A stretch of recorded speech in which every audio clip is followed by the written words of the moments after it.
month. We're excited to be here. I want to thank Daryl for sharing your story. I want to thank all of you for being here today and celebrating what we have done together as a city in Washington, D.C. I'm not sure there's a phrase that resonates more than saying, welcome home. And so I know many of us experienced that during our transitions from being incarcerated to going on to being full productive citizens. I've spoken with Director Carey and Director Shakir many times because the term returning citizen, I think it should be a short one because I don't want anyone to be fined by what you've done in the past. All of us have made mistakes, and so we believe in a second chance government. We're a second chance government, and we believe in second chances for residents all over Washington, D.C. I want to start by celebrating the tremendous staff at the Mayor's Office on Returning Citizens Affairs. So let's give Norfolk staff a big shout out for today. As I said, it's really an honor to be here today representing Mayor Muriel Bowser, who believes in second chances. And I'll point to a few things that illustrate how she believes in second chances. If you look at the mayor's social media, whether it's Facebook or Instagram or X, and you see great photos, know that those photos are taken by Khalid Najiallah, a person who is a second chance employee. So that's how the mayor believes in second chances. The person who's in charge of the Mayor's Office of Returning Citizens Affairs, none other than Talib Shakir, who stepped in and done a tremendous job as a director. So congratulations and great job, Talib. Absolutely. And a couple of months ago, the mayor made another big appointment. The first ever person, if you look at her newsletter, you'll see the name Lamont Carey under the chief of staff as the first second chance employee to serve as a director of the Mayor's Office of Community Affairs, Lamont Carey. So second chance is not just a belief, it's a reflection of what the mayor calls DC values. And so that is through the Mayor's Office of Returning Citizens Affairs, where we hope that people who need access to job training, connections to needed resources like vital records, can come into a place that welcomes you, that is staffed by people who know the situation that people are coming in.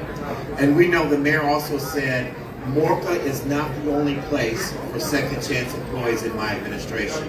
And among the things that she's done is launched the Aspire program, where people can become business owners. Anyone here as an Aspire graduate? Learn about the Aspire program. But we know we have to be honest with each other. Reentry and even second chances is tough. And so one of the things that I need all of you to do is help us make sure that Washington, D.C. is the best city in the world for second chance employees. So whether that's our policies are not strong enough, if we need to push harder on making sure the bandit box goes further, if we need to make sure that we have better opportunities for hiring, we need your help in doing this. I want to make sure everyone here commits to making sure that you reach out to someone else and you make sure that you're holding us accountable, and we'll do the same with you. So it's not just about reorganizing our government, but I want to make sure everyone in here realizes the potential you have as a resident of Washington, D.C. Not a second chance, not a returning citizen, but as a resident of Washington, D.C. This is your city. We want to make sure we're building a city that you are welcome, that you're engaged, that if you want a job, you can get it. If you want to open a business, you can get it. If you want to serve on a board and commission, you can do that. Washington, D.C. is a city that welcomes all people. As the mayor often says, second chances are great, but D.C. values are what holds us together. So thank you all for being here. I hope you have a great day today at the Welcome Home Expo, and I look forward to seeing and working with all of you over the next days, months, and years. So congratulations and welcome.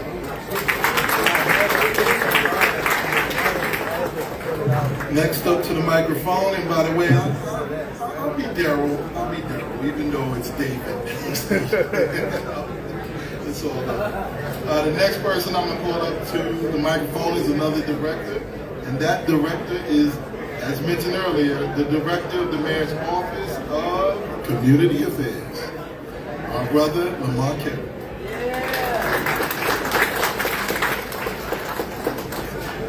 Good people, how y'all doing? Huh?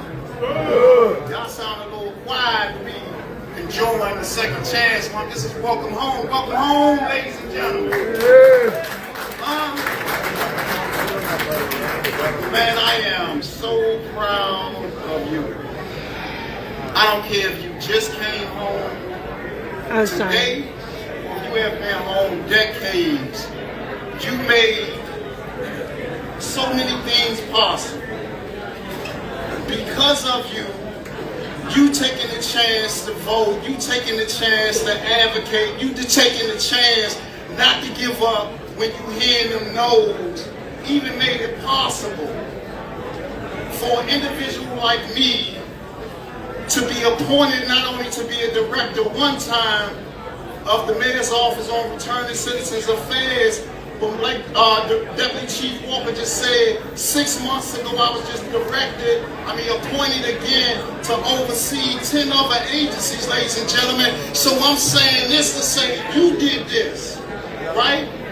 Your desire to come home, to do the right thing, regardless of whatever burdens that come before you. It is no different than the determination that you had when we was on them compounds, right? When all them doors were stacked against us, when we couldn't go home when we wanted to go home. When our first humiliation was when we got to those over to the jail, sprayed us with the lights, had us take our clothes off, bend over, spread our cheeks and call so another man can look at our rectum. You survived all of that. You survived being on them tears when we know the officers that work our units are walking around, but they don't let us out because they say ain't enough officers working. You done survived that food, them sandwiches that they gave you, not only in Central Cell Block, but they gave you over the jail that you refused to eat. And then you learned to love them, right? So you have endured some of the worst conditions that mankind has ever faced. And you have been betrayed when you have put your life on the line. You have adopted this street code that led you to the penitentiaries, and the people that was supposed to be in unity with you left you stranded. You survived that. You survived going up for parole, for those of you that went up for parole and they gave you another shot when you had all your hopes up, but you had to caution yourself, staying in that cell shadow box or talk to your homie to get your mind right. Then you had to come home, some of you, with no place to live, right? Because the ones that we love, that we put on our home plan, that I was going home to such and such, and then you get to the halfway house, and such say you no longer can come there. Some of you had to go to a shelter until you figured it out. So you have survived conditions that man has not really seen. And you have been labeled a gang. We ain't never been a gang. We have never been DC Blacks.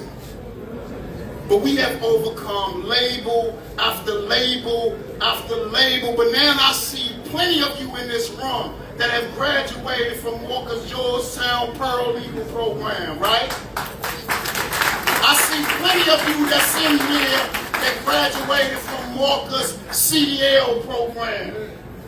I see you in here that came in and needed an ID, and Walker paid for the ID. And I see so many of you in here that you even got tables that you said, I don't even want to keep going down this route, being told no by an employer, that I want to start my own business, and we enrolled you into We Aspire program. And now you got everything from transportation company, cleaning company, pizza, restaurants, you name it, you all have overcome the impossible when they have always counted you out. When they say the Phoenix, that's you. And I'm going to tell you, I don't care what in the world that you continue to face. Remember that you have survived the worst conditions ever. Now you are employed at DPW, some of you came home and wanted to get on leaf season and then got promoted to full staff. Some of you went to the DOES and was a part of the pathway program and then got hired as a staff member. Some of you are employed now in the Department of, DOC. So when you hear somebody come home and say there isn't no opportunity for them, tell them look in the mirror. Because we create our opportunities by not giving up. And so before you leave here today, I need y'all to network with each other. Just like we did when we was on the compound. We come out on Saturday and we huddle together to learn how we make things happen for us to succeed. The main thing I want you to know, you are not what they told you that you were. You will never be what they told you what you were. You are not your mugshot. You are the living, breathing embodiment of success, because every obstacle that ever came before you, you overcame. So I expect nothing different than you to keep on winning. Thank y'all.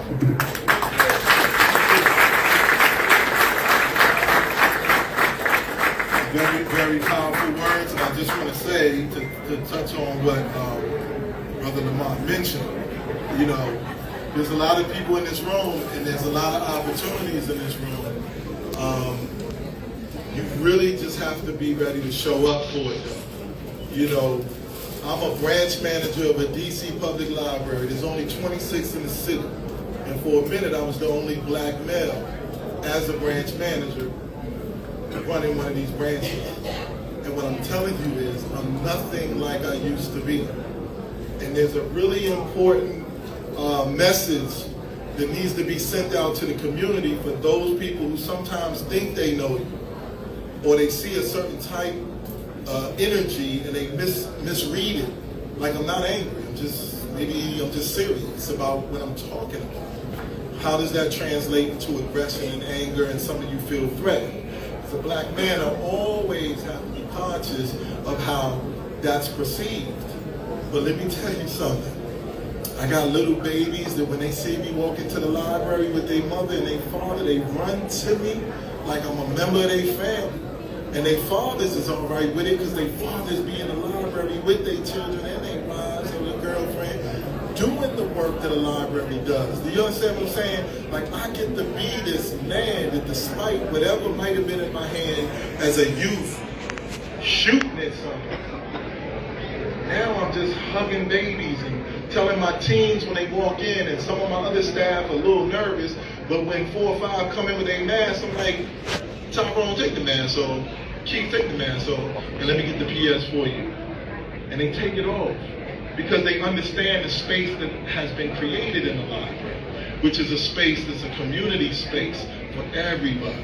And I get to be a representation of how that gets held down the right way. So am I still solid? Absolutely solid. But solid in a way that has a character that's based on integrity and honesty and love and respect and protection. And I just want to touch on that, because whatever opportunities are available to anybody in this room seeking it, just understand that once you get it, you have to be what is missing in a space that hasn't had that representation to get the job done and get it done right. And that's how you become a director, a deputy chief, or a manager of a library. You got to think like you can do the same thing you might have been doing in the street a long time ago, and that's making it happen. Well, then make it happen. And I just want to touch on that, because every one of you can do so much better if we can just overcome some barriers that we put in front of ourselves sometimes. Like, I'm not going to stay this late, they ain't paying me for that. Like, I don't know who you think you're talking to, but I ain't the one. There's some skills within that you have to learn. When somebody expect you to stay late because it's just what the job requires, and guess what? You don't get paid sometimes for being a good man about what needed to be handled right then and there for the community. And just understand that, because I'm rooting for you, and so is everybody here today. The next one up to the microphone, without any further delay, is our brother Mark Ford. Is he in the building? Yes. Mark Ford, come on up. Mark Ford is going to read the proclamation.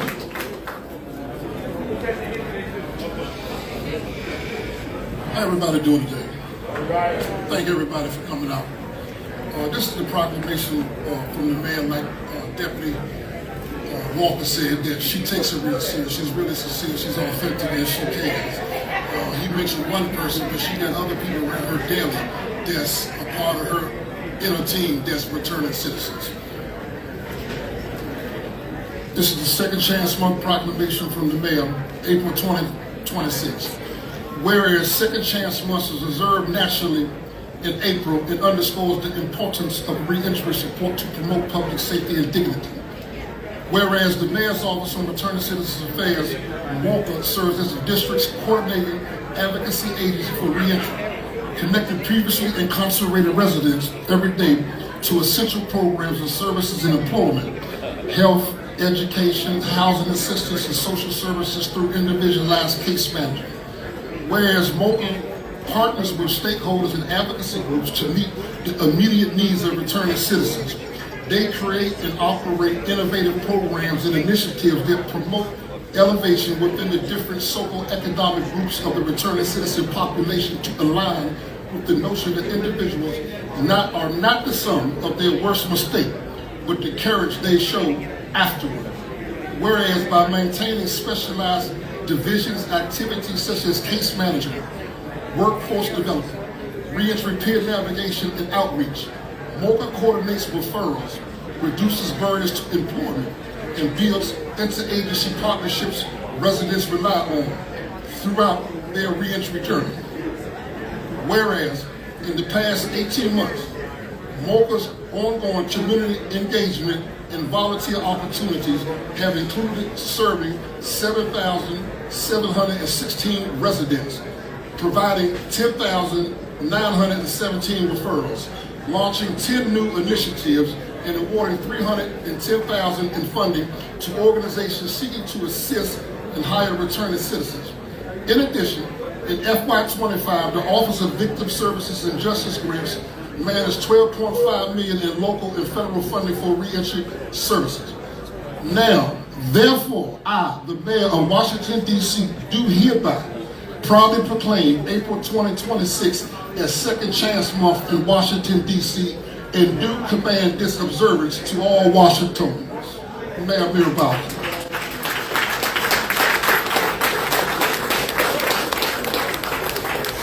Is Brother Travis Combs in the building? Travis Combs, the Director of the Department of Employment Services. Come on up.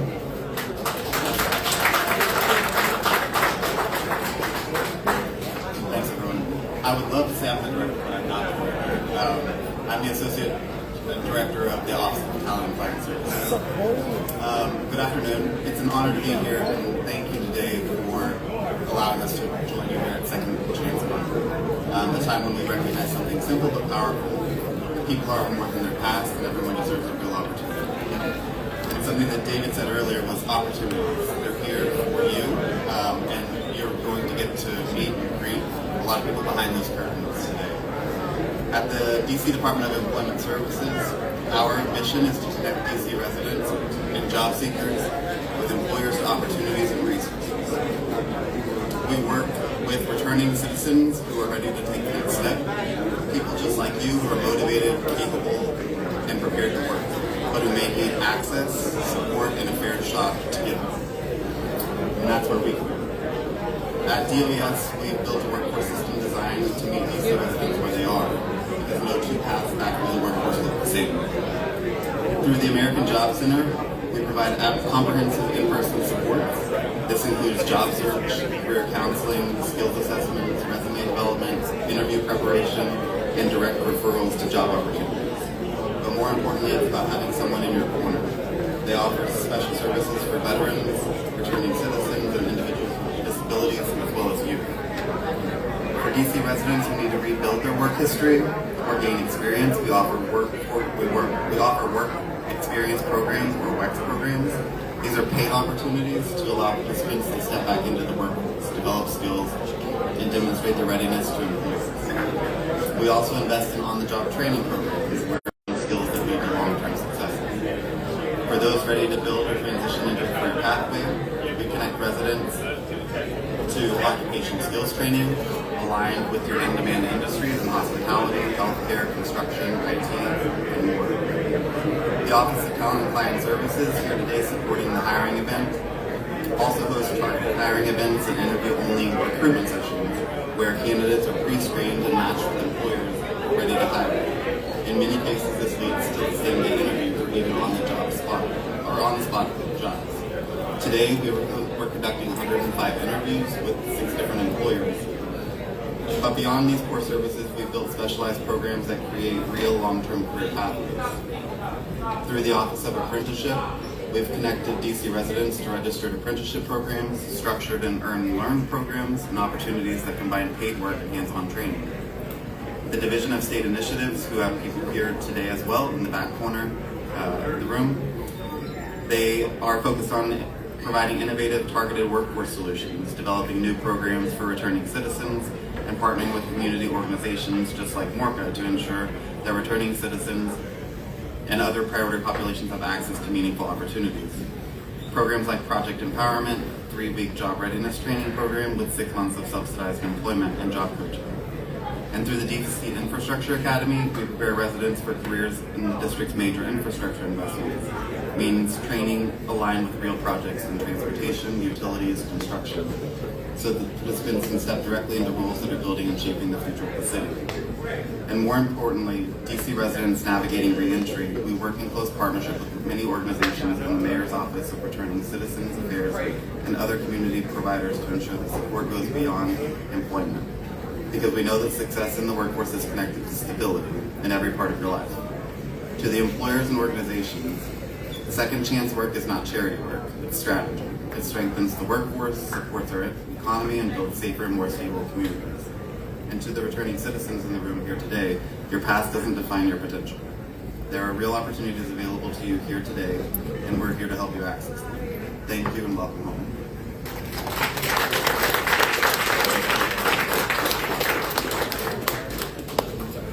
Thank you. Next person up to the microphone is from DC Health. It's Lorenzi Boone in the building. All right, come on up, brother.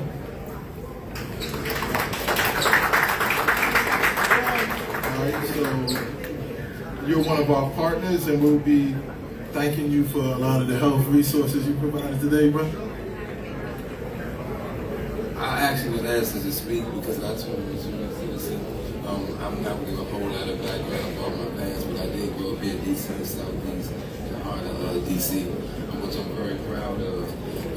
I came home in 2010, and this is now 2026, and I've had no real rest. So I want to say that we all, but I must say it all starts with a choice, right? A choice and a decision. When I came home, I chose not to go the path that I once went, because we kind of all are still going to be attached to the system, right? So although you're not in the streets, you're still of it, right? So I don't never turn my back on my friends and family. However, I made a personal decision to make a change, and I didn't know that the change would be so impactful because it didn't just impact me. It impacted my children, my family, and the lives of the people around me that I work with and for. I'm in a very fortunate space. So I'll give a little bit about my journey. I came home, worked in mental health. Well, actually, I'll talk about the hardest job, which actually was Family Dollar. Right. I worked in Family Dollar. It was tough. And then I went into the mental health space. And then I had the fortune of starting my professional career at DOES. DOES took a chance with me. I showed up, showed out, displayed integrity, and they just kept on supporting. I just made it a point to stick with that decision that was made. It wasn't easy. I tell my brothers that they'll see the result and just want to be like, oh man, I want to do what you do. But it took, it's something I tell all of my good brothers and sisters when they come home. You cannot plant a tree today and want the fruit tomorrow. Our process has to be respected, right? And I'm gonna let you know that process isn't easy. It's gonna be days you're gonna question your path, you're gonna question your choices, you're gonna question like, should I go back? So you gotta stay at it, stay at it and know. I mean, it's like, and I don't know about you being religious, but I know in the Bible says you have the faith of a mustard seed. And if your faith isn't strong, you stick to it, and you can't see the outcome, but you know what you're right doing. And I didn't know that all these transferable skills that I had in the street, I can now apply in corporate America. And DOS just saw something in me and just kind of groomed those aspects of me and helped to develop me, right, until who I am today. And then, ironically, DOS kind of spearheaded or pushed me to DOC. And who would think, a returning citizen would work for me about the corrections? And I had the pleasure to work with Eric Weaver, and then I was with the Ready Center. And I'm talking about, I literally had access to the entire jail. So my point was, I'm going to go in and represent us. I wasn't going to go in and make the mistakes so they could be like, that's why we don't give these type of people a second chance. So I had, and don't get me wrong, being from the city, you're going to know a lot of people. And I'm going through that jail, and guys like, hey, so my nickname was Hub. So they're like, oh man, look out for me. And I had a rap for them. My rap was, you respect me, right? And they was like, yeah, bro, no question. You know I respect you. Don't ask me that SHIT anymore, right? And if they ask, I completely ignore them forever. Because now you're demonstrating disrespect. Because it wasn't about the relationship, it's about the mission that I was on and where I chose. And I'm gonna be honest with you, brother, what you do doesn't impact me, right? So I took that position. DOC took a chance with me. I kind of reached the ceiling there as far as what I was doing in outreach, and I also wanted to grow. And DOES came through for me once again. Mr. Jones, I'm like, come on back home. But I got an opportunity to go to DOH. And so now I work with Hostin, which I specialize in HIV, but I'm still in the reentry space. And they gave me an opportunity to learn, and I must admit, I'm in part of one of the best systems I've been part of this far has allowed me to grow. But my mission today, or I should say my statement today is, give yourself a chance. Because it's not about somebody else giving yourself a chance. Give yourself a chance. Because the thing is, you don't even know what you're capable of until you take that step. And a journey of 1,000 miles begins with one step. The thing is, you gotta have the courage to do it. I'm gonna be honest with you, it's like giving yourself a second chance is the biggest piece. Because you gotta believe in yourself. You gotta stay grounded and stay on a mission.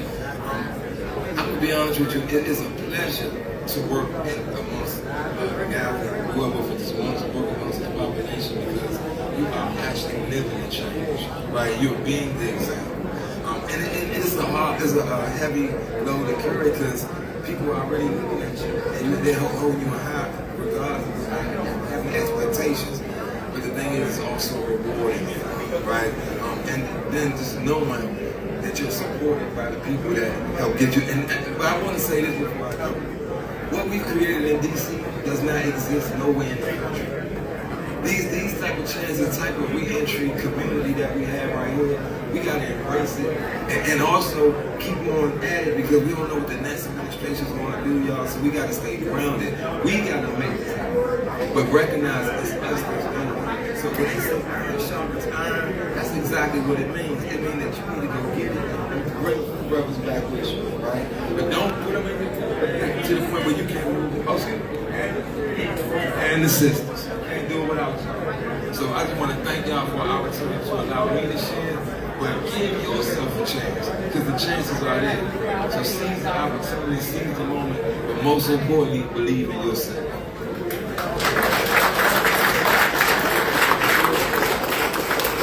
Very, very powerful story right there. Thank you for sharing, man. The next person up to the microphone is Sherman Justice here. All right, come on there, Brother Justice. Neighborhood One's office, right? From the One's office. How y'all doing today? How y'all doing today? Good. Let's give it up one more time for Brother Boone. I'm here for the activist. Oh yeah? Yeah, so we need to connect. Do you have a card? Yes, ma'am. Thank I'm also a returning citizen. Call me anytime. My Yeah, email is most- not correct, so call me. Okay. Awesome. Thanks so much for showing up. In the Office of Neighborhood Safety and Engagement, Director Public Steve. As a returning citizen myself, I know firsthand of the challenges that you will face when you come home. I had to come home, I didn't know how I was going to take care of my kids. I didn't know where my next check was going to come from. I didn't know what to do with myself. But I'm thankful for brothers and sisters like Director Public Steve, Director Talib Shakir, Director Lamont Kerr, for providing these opportunities for returning citizens.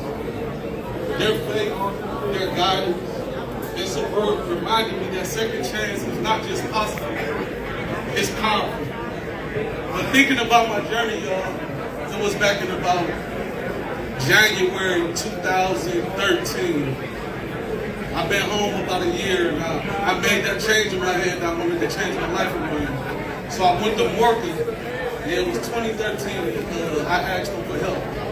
That was the hardest thing for me to do, was ask somebody for help at that time. I needed it. They opened their doors to me, and about a month later, I landed a paid internship, and that really kickstarted my career. Fast forward to today, I am now the lead program coordinator for the Office of Neighborhood Safety and Engagement Pathways program.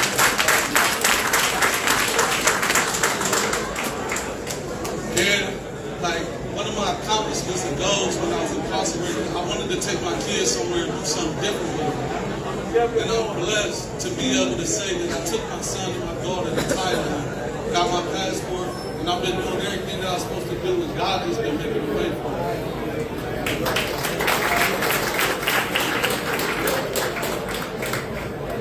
So we service young men ages 18 to 35 that's more likely to be involved in gun violence. Our work is comprehensive and compassionate. We got intensive case management. We got job coaches. We got job placement. We even got on-site therapists. And we do violent intervention to interrupt cycles of violence and connect people to resources. When we invest in people, we invest in communities. By meeting people where they are and walking with them along the way, we reduce violence in D.C. We increase stability, and we create a safer, stronger D.C. I'm grateful for the leadership of Director Willie Steve, Deputy Director Julia Irvin, Program Manager Brian Atkins, and the entire ONE's team who turn vision into action every day.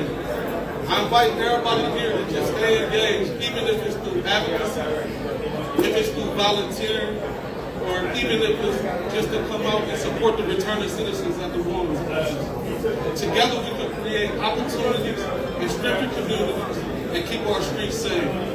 Thank you again, Dr. Talib Shakir, for this opportunity to speak. And also, thank you to all the returning citizens that's no longer a problem, but a part of the solution. Thank you.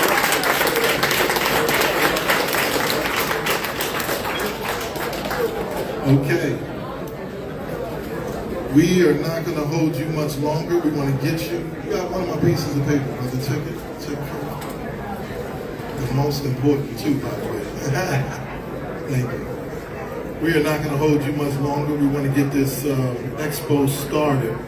So when it comes down to speakers, that was our last speaker. Now I'm going to call up two very important people who are going to have the opportunity to share a little bit about how they have been navigating and give you an opportunity to ask them any questions if you choose to. Just a couple, and then we're going to move right into the expo. So, can I have Michael Woody come up to the stage? Is Michael Woody here? Michael Woody and our sister, Taronda Farrell. Michael Woody and Taronda Farrell, come on up. Okay, so Michael and Taronda, here's what we're going to do. Okay, we're not going to go into a panel because we want to start moving forward with getting folks to the expo, right? I think they believe us. But just like Brother Boone, he had a very unique and a very powerful story. And I think what would be even more important than me asking you a whole bunch of questions and then you answering those questions is you digging a little deep in your heart. You understand what his audience is. Give them some of what you would like to share about how you navigated. You came home, you needed housing, you needed transportation, you needed health care, you needed the things that you needed. All those resources in the back represent that for them today. So just share a little bit about what you did, how you did it, and if anybody has any questions about it, then we'll get into a quick question or two about that. Is that cool? So Michael, you go first, and then Toronto, you go next. Man, first and foremost, I would say that I stand here grateful for all the wraparound support and the people who assisted me in my process in reintegrating back into the community. My process was kind of unusual, but it is a testament to the various different organizations and the people in leadership across the board, from nonprofits to government and everything else, that helping returning citizens get this second chance and write their course. My situation, I was actually hired 3 weeks after my release, after 25 years, by the DC DOC to go back inside the jail to be a program analyst for the program that I started before my release. Right? So that's a testament to how they see individuals coming home, right? The name of the program is a mentor program focused on providing a therapeutic space and mentorship to the 18 to 25 age demographic inside of the DC jail. Again, that was started before my release. And after my release, 3 weeks later, they hired me to go back inside. So I stand here and I can say that I stand on the shoulders of giants, right? Because there were so many men and women who preceded me, who paved the way, and who were trailblazers, and making it easy for me to be able to get hired and having that kind of support. But then I went on to start working with an organization, a nonprofit, Negotiation Works, teaching negotiation theory and the importance of conflict resolution and things like that. But what I'm doing is also a recipient in a cohort 6 graduate of Peace for DC, which that's the Peace for DC initiative, right?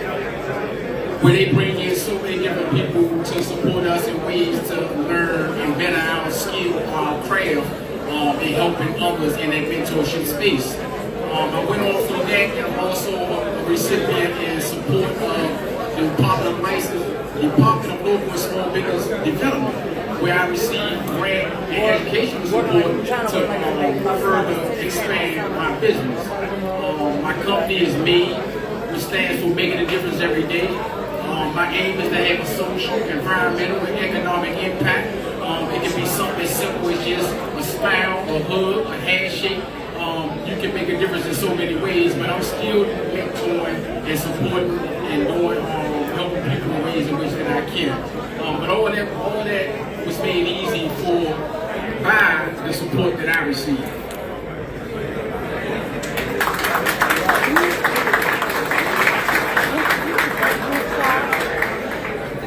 How y'all doing? Sorry, I talk a little bit loud. This is what I do. I don't even need the mic. I can talk so loud. Oh, thank you so much. So how y'all doing? My name is Tyrone DeFaro. I'm currently the administrative coordinator of the Georgetown University Pivot Program. So a little bit about my background. So coming home was a little bit different for me as a woman. I came home in 2016 after about 6 years of being incarcerated. When I first came home, it was difficult because the jobs were just focused on men. They didn't really want women, they wanted men. And so what I had to do is put away that pride. And that's the first thing that you guys will have to think of doing, is coming home and putting that pride to the side, right? I had to think of myself and my life as a lever, right? I had to take my pain, had to turn it into reflection. I had to educate myself, then take action in order to see the progression. All right, y'all heard me? Ladies, brothers and sisters, I had to take that pain, I had to remember the weakest point of my life was when I was incarcerated. And I had to remember when I was in there, what did I do to reprogram the meaning of being incarcerated while there? How did I get through? I didn't let it hinder me. I started to process it differently. Like, this is my time to come home and reclaim my purpose in life. Right? So that's why I did that 11. Right? It was Morca. After I graduated from DCIA, I ended up getting my CompTIA A+. It was Morca that actually referred me to Georgetown University Pivot Program. So I think, yes, if it wasn't for Morca, I would not be standing here in front of you all today. At all. So, long story short, Morca referred me to that, got into the Georgetown Pivot Program, completed the program, and I ended up actually getting hired for the program right after graduation. I literally graduated and started working. And now I'm here talking to you all, telling you that you can do it. You do have purpose. But you have to put that pride to the side. You gotta put that pride to the side. And to go back, when I did come home, I did suffer with being homeless. And I had a whole mother with a house. And one thing that I learned that I will say, sometimes you have to sever ties with even the ones that you love, right? And I say it because if I would have severed those ties emotionally with my mother, I would have gotten further, quicker.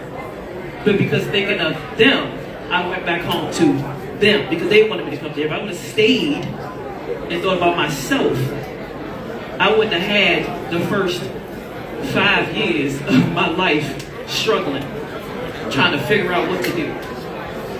And then immediately after, I said, look, Mom, I love you, but I gotta step back because I gotta do this for me. Skyrocketed. And now I'm here. Now I'm here. So it's possible. It's possible. And I thank you all so much for giving me this moment to speak. I wish I could stay and speak some more, but I know that we have time because I can talk all day. But thank you guys so much. I just want to say, just give another round of applause to Deronda and Michael. All right, so to your point, Deronda, you're going to stick around and be able to speak all day long if you want to. We don't have time for the Q&A at this moment. We're going to transition. But I really want to encourage everybody to take the time, walk up to Michael, walk up to Rhonda, get to know them, ask them questions, and let's make this village thing that we say we do happen in real time. Thank you both for everything. I'm very proud of you. We all are. Okay, so without any further ado and without me making those wait any longer than I need to, let me call back up the director who's going to transition us into our expo.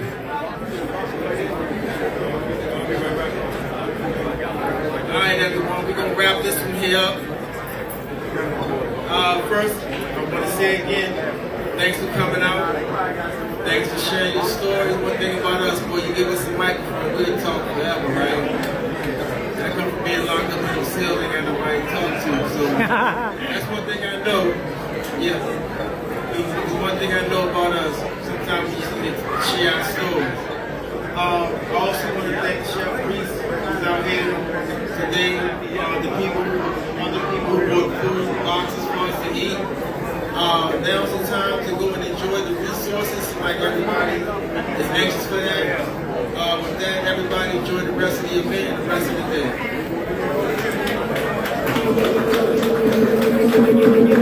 day.